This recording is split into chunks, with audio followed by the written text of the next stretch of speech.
기독교는 사람들에게 그리 사랑받는 그런 종교는 못 되는 것 같아요. 여러 통계들을 보면 모든 종교들 가운데서 기독교가 가장 많은 대사회 활동을 하고 있습니다. 대부분의 그 사회복지기관들이 기독교가 운영하는 것들이 많고요. 그리고 학교나 이런 사학도 기독교가 가장 많이 운영하고 있습니다. 그런데 그럼에도 불구하고 기독교에 대한 신뢰도는 아주 현저히 떨어집니다. 교회가 세상 사람들의 신뢰를 받지 못하고 있어요. 그런데 그 이유 중에 큰 하나는 아마 목회자나 우리 신자들의 그 윤리적, 도덕적 문제를 꼽을 수 있을 것 같습니다. 우리 신자들은 성경적이고도 도덕적인 그러한 삶을 통해서 교회에 대한 세상에 잃어버린 그 신뢰를 다시 회복해야 할 필요가 있습니다. 분명히 그렇게 해야 합니다. 그런데 우리가 분명히 알고 있어야 하는 것은 교회가 세상에 대하여서 수많은 봉사활동을 하고 또 목회자들이나 여러 신자들이 다 윤리적이고 도덕적인 바른 삶을 산다고 해서 교회와 복음이 세상에 사랑을 받게 되지는 않을 거라는 사실입니다. 기억해야 합니다. 주님이 이미 제자들에게 세상이 주님과 제자들을 미워하는 그 일에 대해서 말씀하셨습니다. 세상이 교회를 미워하고 또 모함하는 일들이 생길 때 그것을 이상히 여길 것이 아니라 당연히 여겨야 한다고 주님이 그렇게 말씀하셨습니다.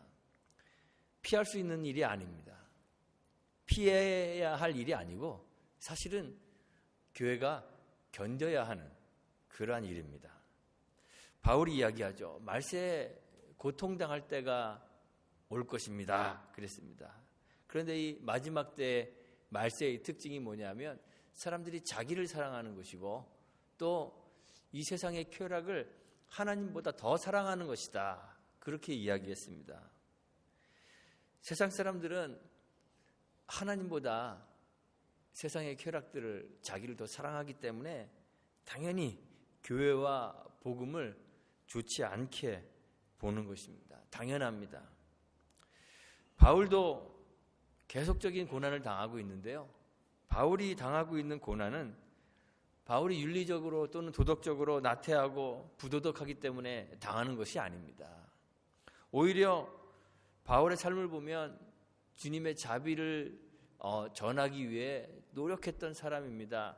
오늘 본문에도 바울이 고난당하고 있는 장면이 나오는데 바울이 지금 이 고난당하고 있는 것은 사실은 예루살렘 형제들의 그 어려움의 소식을 듣고 그들을 돕기 위해서 오늘 바울이 후에 이야기하고 있는 그 표현대로 보면 자기 민족, 다시 말해서 지금 자기를 박해하고 있는 그 유대 민족을 돕기 위해서 그들을 구제할 그러한 부조를 가지고 지금 예루살렘으로 온 거예요. 그런데 바울의 이 선행에도 불구하고 바울과 바울이 전하는 그 복음을 못마땅하게 여기는 사람들이 바울을 붙잡고 박해하는 것입니다.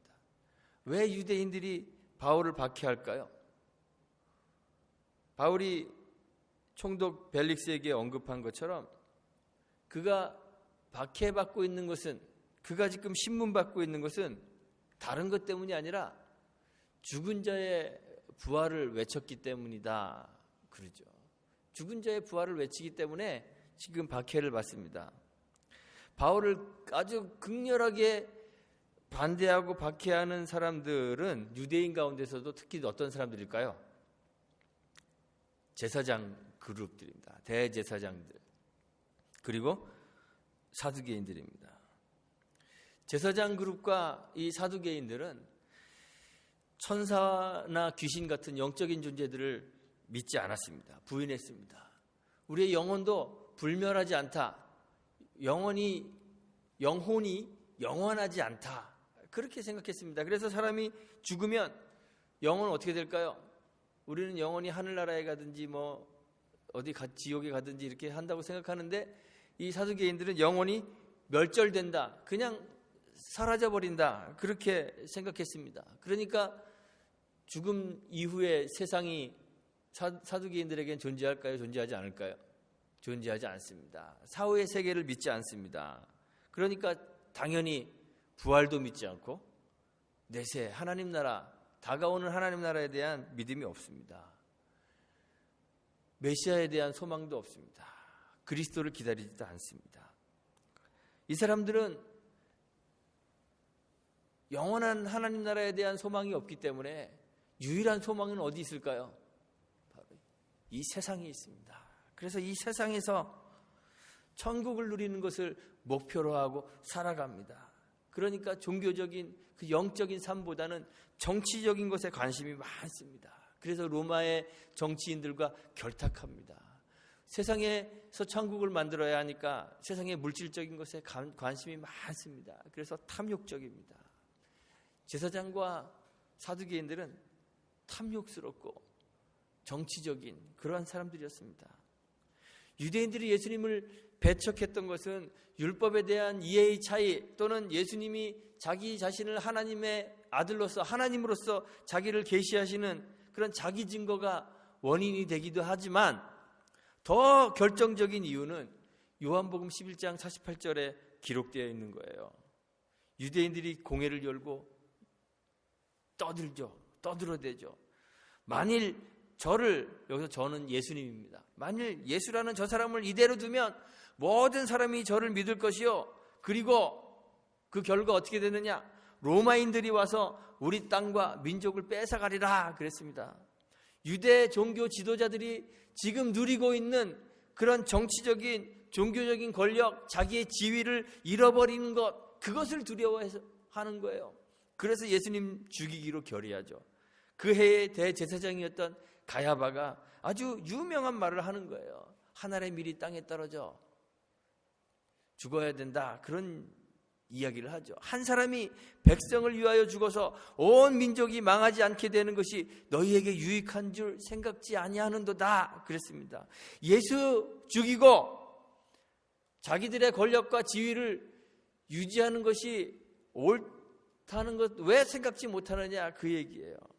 세상이 주는 쾌락을 유지하기 위해서 예수를 죽이자고 모의하는 거죠. 그래서 그날부터 저희가 예수님을 죽이려고 모의했다, 이렇게 성경이 기록하고 있어요.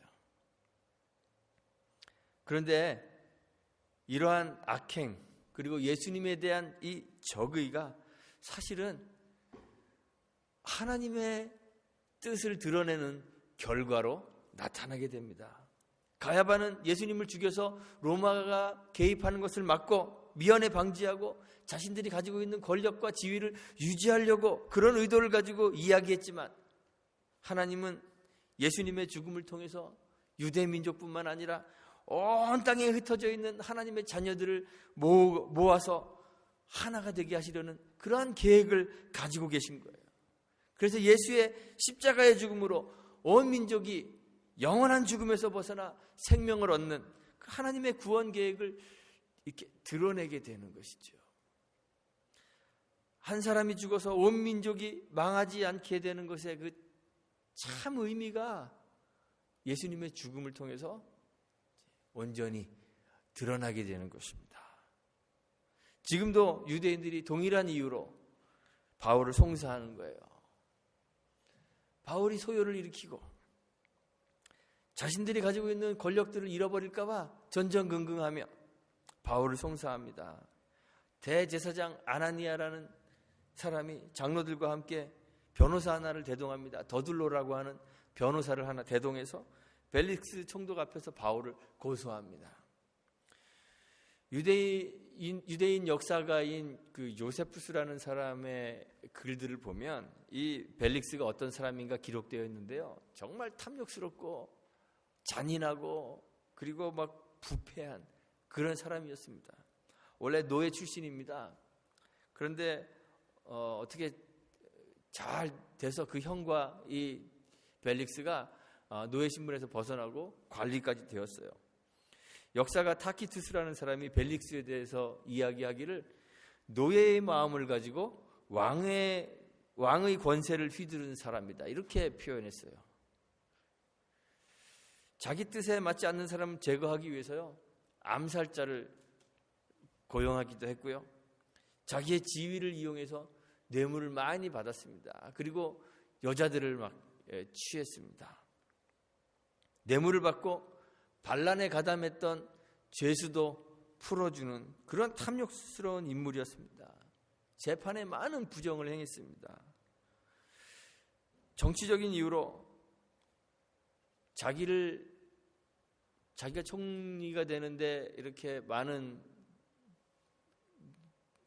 동의를 했던 이 유다의 대제사장 요나단을 살해했습니다. 그리고 유대인들의 반란을 아주 잔인하게 진압하여서 그걸로 굉장히 악명이 높았던 사람이에요. 그래서 유대인들이 진정서를 나중에 보내서요, 이 로마 황제 글라우디오가 이 벨릭스를 갈아버립니다. 그래서 사도행전 뒤에 보면 베스도라는 총리가 이제 벨릭스 대신 오게 되죠. 그토록 잔인하고 부패한 그런 사람이었습니다. 그런데 이 대제사장은 바울을 죽이기 위해 변사인 더둘로라는 사람의 입을 빌어서 이렇게 얘기하죠. 우리가 당신을 힘입어 태평을 누리고 이 민족이 당신의 선견을 인하여 여러 가지로 개량된 것을 감사하게 생각합니다. 이런 거짓으로 아첨을 늘어놓습니다. 자기 민족이 처해 있는 지금 이 형편에는 무관심합니다. 오직 바울을 죽이는 것 외에는 관심이 없습니다. 그의 고소 내용이 세 가지입니다. 첫째는 연병과 같이 천하에 퍼진 유대인들을 소욕해 한다는 것이고요. 둘째는 나사렛 이단의 괴수를 하는 것이고요. 셋째는 성전을 더럽게 하려 한다는 것입니다. 대제사장은 지금 바울을 죽이기 위해 바울을 고소했지만 그 고소의 내용들을 살펴보면요, 사실은 이 복음과 교회가 어떤 정체성을 가지고 존재해야 하는가 하는 그런 교회의 정체성을 보여준다고도 볼 수 있어요. 바울을 연병이라 그랬습니다. 유대인을 소욕해 하는 자라 그랬습니다. 그런데 정말 복음은요, 연병과 같이 천하를 소욕해 하는 힘이 있습니다. 연병 뭔지 아시죠? 모르십니까? 쉽게 전염이 되는 아주 무서운 질병입니다. 1300년대에요, 유럽에 그 흑사병이 돌았죠. 유럽에서 창궐했던 그 흑사병으로요, 몇 명이 죽었냐면 최소한 7,500만 명에서 2억 명의 사람들이 목숨을 잃었다 그래요.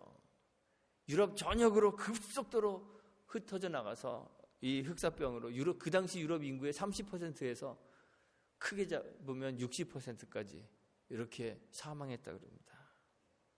구약시대에 보면 이런 질병들을 가진 사람들을 철저하게 진 밖으로 격리하는 그러한 율법의 규칙들이 있습니다. 왜냐하면 전염병이 있는 질병들은 금세 주변에 전염이 되어서 진 안에 있는 모든 사람들이 그 질병에 영향을 받기 때문에 그래요. 이렇게 전염병을 격리하도록 하는 것은요, 그것을 율법이 이렇게 정하고 있는 것은 위생적인 그러한 목적도 있지만 사실은 영적인 의미가 있습니다. 하나님께서 이스라엘 민족이 가나안을 정복할 때 가나안에 들어가는 첫 번째 성 이름이 뭐죠? 요단을 건너서 만나는 첫 번째 성이 여리고성입니다. 여리고성 어떻게 하라고 하시나요? 진멸하라고 하십니다. 그래서 여리고에 있는 모든 것들, 생명들은 다 죽이고 쓸만한 것들은 다 불태우도록 그렇게 하시죠. 하나님이 잔인해서 그렇게 하시는 것이 아니라 전염병과 같은 그러한 우상 숭배와 그 음란한 문화들을 하나님께서 유대에서 제거하시는 것입니다. 가나안에 정착하는 이스라엘 백성들에게 하나님께서 가나안 족속과 통혼하지 말라 그러십니다. 국제 결혼을 막는 그러한 성경적 법이 성경에 있는 것이 아니고요. 이렇게 하신 것은 가나안의 죄악과 우상 숭배가 마치 전염병과 같아서 이스라엘 민족 삶에 들어오기 시작하면 연병처럼 걷잡을 수 없이 퍼지게 될 것이기 때문에 그렇습니다. 그래서 하나님이 통혼을 금하시는 거예요. 하나님은 그래서 상징적으로 첫 번째 성인, 가나안의 첫 번째 성인 그 여리고는 완전히 진멸하도록 그렇게 하시죠. 다른 성들은 그렇게 진멸하라고 하나님이 명령하지 않으십니다.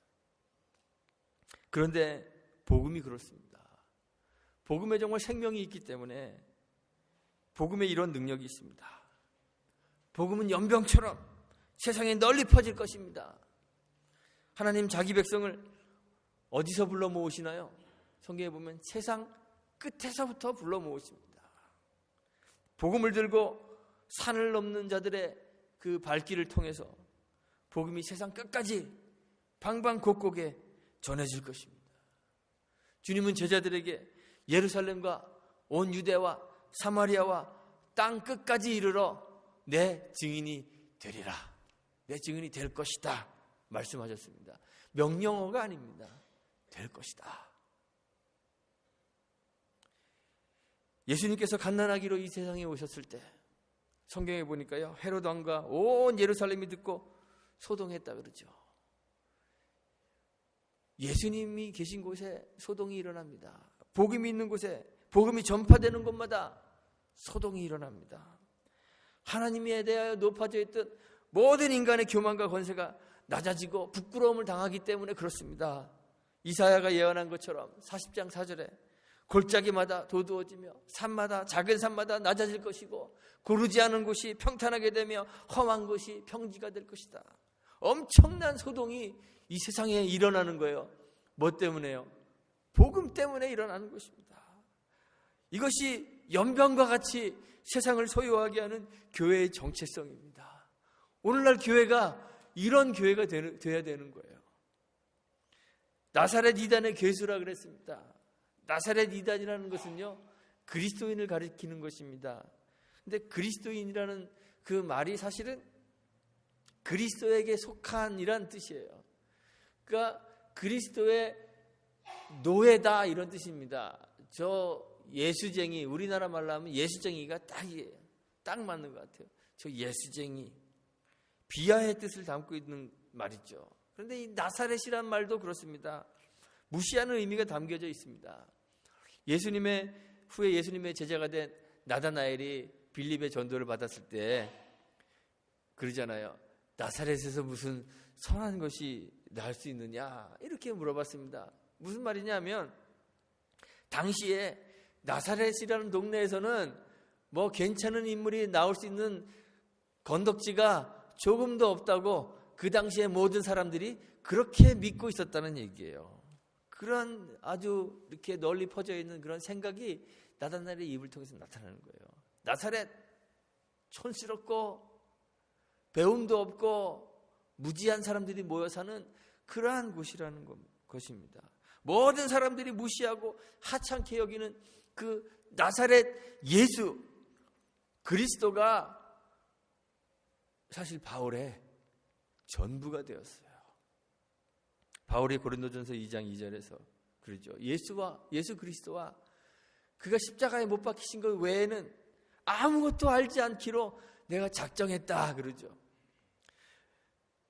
이사야 53장에 보면 멸시를 받아서 사람들에게 실어버린 바 된 그 나사렛 그리스도, 그분을 얻고 그분 안에서 발견되고 싶어서 바울은 자기에게 유익했던 모든 것을 배설물로 여겼다. 그렇게 성경이 기록하고 있잖아요. 그리고 그 예수를 자기의 정체로 삼았습니다. 기꺼이 그리스도와 함께 자기 자신을 십자가에 못 박고 그 안에서 그리스도가 살게 하기 위하여 나는 살든지 죽든지 내 몸에서 그리스도가 존귀되기를 원합니다. 빌립보서 1장 20절에서 그렇게 고백하죠. 그런 삶을 살려고 했습니다. 나사렛 사람, 그리스도의 사람, 이것이 교회의 정체가 되는 거예요. 바울의 정체이고 교회의 정체예요. 그러니까 이 더들로가 정확하게 사실은 얘기하고 있는 것이죠. 세 번째는 성전을 더럽게 하려는 자 이랬습니다. 왜 이런 말이 나오냐면 바울이 이방인인 에베소 사람 드로비모를 성전에 데리고 들어갔다, 이런 오해를 받기 때문에 그렇습니다. 유대인들은 성전을 거룩한 곳이라고 그렇게 여겼습니다. 그래서 성소를 홀리 플레이스라고, 그리고 그 안에 지성소는 The Holy of the Holy라고 그러잖아요. 지성소라고 우리가 그렇게 부르잖아요. 거룩하고 거룩한 그런 성전이라고 그렇게 여깁니다. 그리고 이방인들은 개나 돼지처럼 거룩하지 못한 존재로 그렇게 여깁니다. 그러니까 이 거룩하지 못한 이방인들이 성전에 들어가는 것, 그것은 금해야 될 일입니다. 이방인들이 하나님의 성전에서 예배하는 길을 차단했습니다. 그런데 하나님은 아브라함을 부르실 때부터 아브라함을 모든 민족들을 위한 복의 통로로 삼으셨죠. 이스라엘은 제사장 나라가 되어서 모든 민족을 거룩하게 속죄하고 하나님께로 인도해야 되는 그러한 민족으로 선택된 것이에요. 하나님은 한 번도 이스라엘만의 하나님, 유대인만의 하나님이신 적이 없습니다. 하나님은 본래부터 모든 민족의 하나님이시고 온 세계의 주인이십니다. 여호와께서 유다 총독이었던 스룹바벨, 그리고 대제사장이었던 여호수아, 그리고 바벨론에서 포로에서 돌아온 백성들, 그들의 마음을 하나님이 흥분시키세요. 성경에 보면 마음을 흥분시키셨다 그래요. 그리고 하나님의 전을 다시 세우게 하시죠. 그래서 스룹바벨을 통해서 바벨론 포로 이후에 다시 유대 예루살렘에 성전이 세워집니다. 그리고 학개 선지자를 통해서 하나님께서 말씀하십니다. 하늘과 땅과 바다와 육지와 만국을 진동시키시고 만국의 보배가 여호와의 전으로 모이게 되고 여호와의 영광이 하나님의 전에 충만하여서 나중 영광이 이전 영광보다 더 크게 될 것이다. 그렇게 주님이 말씀하셨습니다. 이 말씀은 무슨 말이냐? 만국의 보배가 여호와의 전으로 모인다. 스룹바벨이 지은 이 성전이나 아니면 후에 헤롯이 지은 성전의 그 건물의 아름다움을 이야기하는 것이 아니라 참 성전이신 예수님에게로 모든 민족이 나오는 것을 말하는 거예요. 그래서 그리스도를 머리로 하는 그리스도의 몸된 참된 성전이 세워지는 것을 말씀하고 계시는 거죠. 바울이 지금 이방인들을 성전 안으로 데리고 들어왔다고 그렇게 비난받고 있는데 사실 성전의 본래 기능이 그것입니다. 모든 민족이 그리스도에게로 인도되어서 몸으로서의 성전을, 그리스도의 몸으로서의 성전을 세우는 것이 바로 교회의 정체라는 거예요. 이것이 교회의 정체입니다. 교회가 세상의 미움을 받는 것은 교회의 부도덕 때문이 아니라 바로 이러한 교회의 정체성 때문이어야 합니다. 주님이 그 제자들에게 세상이 너희를 미워할 때 놀라지 말라고 말씀하신 것은 주님의 제자들이 그리스도의 인격으로 세상을 소욕케 하고 세상을 소동시키고 열방과 민족을 주께로 이끌어올 것이기 때문에 주님이 그렇게 말씀하신 거예요. 바울이 지금 고통당하는 것은 이 교회의 정체성, 신자의 정체성 때문에 고소당하고 핍박당하고 있는 거예요. 그런데 불행하게도 오늘날의 교회는 교회의 정체성 때문이 아니라 지도자들의 부도덕한 삶 때문에, 무분별한 삶 때문에, 신자들의 세상과 구별되지 않는 그런 삶 때문에 세상의 미움을 받고 있어요. 얼마나 불행한 일인지 모릅니다. 교회가 가지고 있는 그 복음이 세상을 소동시킬 만한 폭발력이 없어요. 힘이 없습니다. 산처럼 높아져 있는 인간의 교만과 권세를 꺾어 산마다, 작은 산마다 낮아지게 하는 파괴력이 있어야 되는데 교회도 그만 세상의 물질, 힘, 세속의 권력 추구하느라 복음을 변개하여서 성공주의, 번영주의 신학으로 하나님의 말씀을 바꾸어 버렸어요. 그래서 자기도 높아지기를 원하기 때문에 산마다, 작은 산마다 낮아지게 하는 그러한 힘을 잃어버린 거예요. 골짜기마다 돋우어서 평지가 되게 해야 하는데, 가난에 처하는 것, 낮고 비천한 자리에 함께하는 것에 교회가 관심이 없습니다. 그냥 세상과 똑같이 되어서 우리가 가진 복음이 세상을 진동케 할 만한 파괴력을 잃어버린 거죠. 또한 교회가 예수의 이름을 불러야 되는데, 오직 예수를 얻기 위하여 바울처럼 모든 내게 유익한 것들을 배설물로 여기고 해로 여기고 예수를 소유해야 하는데, 다른 것들을 소유하느라 정신이 없어서 예수의 이름을 뒤로 밀어버렸습니다. 십자가에 달린 죄수, 사람에게 멸시당한 나사렛 예수 그리스도의 사람으로 우리의 정체성을 삼아야 되는데, 우리는 부끄러운 죄수의 이름으로 살고 싶지 않아서 우리가 소유하고 있는 것으로 우리의 정체를 삼아요. 예수의 이름 아닌 다른 것들을 세상에 보여주고 싶어 하는 거예요. 다른 것들을 세상에 주고 싶어 하는 거예요. 그래서 세상을 그리스도의 품으로 인도하지 못하죠. 그리스도를 머리로 하는 아름다운 참 성전을 만들어야 하는 본래 우리의 사명, 부르신 목적을 저버리게 되는 거예요. 이제 우리 교회가요, 세상의 미움을 받는 교회가 되어야 됩니다.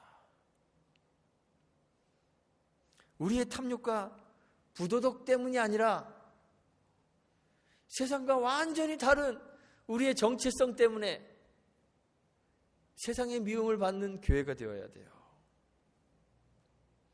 세상의 권세와 하나님에 대하여 높아진 모든 인간의 교만, 자랑, 그런 것들을 부끄럽게 만드는 그런 복음을 간직한 교회가 되어야 되죠. 우리 교회가 그런 교회가 되어야 합니다. 예수 그리스도를 소유한 교회가 되어야 합니다. 예수의 이름으로 불리는 것을 영광으로 알고 그리스도처럼 십자가에 자기를 못 박는 그러한 교회와 성도가 되어야 하죠. 세상의 번영과 성공이 아니라 사람들에게 멸시받는 그리스도와 그 십자가에 생명이 있음을 알고 모든 것을 잃어버리고 그리스도를 얻고 그 안에서 발견되는 교회와 성도가 되어야 하는 것입니다. 바울이 지금 그것 때문에 고통을 받고 있는 거죠. 고난을 당하고 있는 것입니다. 우리 교회와 성도들이 바울처럼 세상에 비난을 받는 그러한 교회가 되기를 간절히 소망합니다. 세상과 닮아서 세상과 어울리고 세상에 취해 살아가는 저희가 아니라, 우리가 아니라 우리의 삶을 통해 모든 민족을 하나님께로 이끌어가는 그러한 교회가 되기를 간절히 소망합니다. 바울과 같이 세상을 소동케 하는 그러한 복음을 소유한 저와 여러분들이 되기를 바랍니다. 세상의 높은 자들을 부끄럽게 하고 세상의 낮은 자들을 평탄케 만드는 그러한 복음의 소유자가 되시기를 간절히 소망합니다. 바울처럼 예수만 소유한 자들이 되기를 원합니다. 내가 가진 것 자랑하지 않고 내가 가진 예수를 증거해서 예수의 이름 때문에 세상의 미움을 받으나 하나님의 사랑받는 그러한 주님의 백성으로 살 수 있게 되기를 주님의 이름으로 축원드리고 부탁드리겠습니다. 함께 기도합니다.